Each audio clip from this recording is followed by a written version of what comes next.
Suspended DeKalb County CEO Burrell Ellis sentenced to 5 years in prison following his conviction on perjury and extortion charges. Yeah, supporters packed the courtroom for today's sentencing hearing, and they were applauding and offering encouragement as Ellis was led out of the courtroom by sheriff's deputies.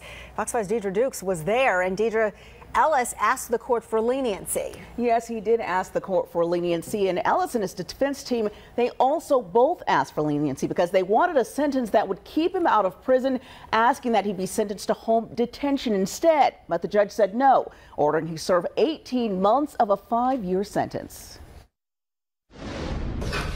Burrell Ellis immediately escorted out of the courtroom by DeKalb County Sheriff's deputies after a judge sentenced him to 5 years in prison. He'll serve 18 months behind bars, the remainder on probation. His wife, flanked by supporters, spoke briefly to reporters as she left the courthouse. And thank you so much for all of the love and support. I am so very proud of my husband. Yes. How do you feel? So very proud of him.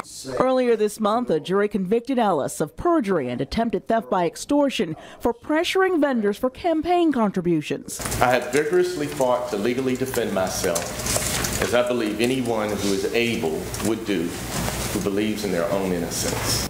Ellis addressed the court during sentencing, maintaining his innocence while asking the judge for leniency.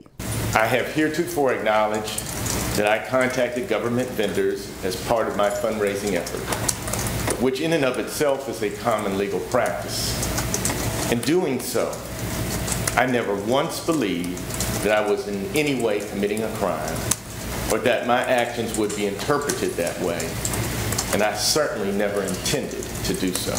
The judge rules, and then we respond accordingly. Ellis's defense team will appeal the conviction and go back to court to get him out of jail during that process. Prosecutor Robert James said that during the past 2 years, he approached Ellis 4 separate times with plea deals, which involved little or no jail time.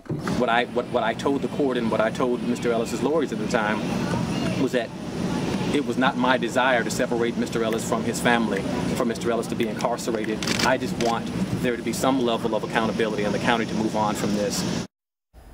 Well, the judge could have sentenced Ellis up to 15 years. Now, the judge told Ellis she believed he had good intentions when he was first elected, but later became more concerned about his own interests. DeKalb County spokesman told Fox 5 Ellis will remain suspended without pay during his appeal. And now we'll be watching as Ellis's attorneys appeal yet another ruling. They do say that they hope that they will be able to get him out of jail during that process. All right, Deidre, thanks.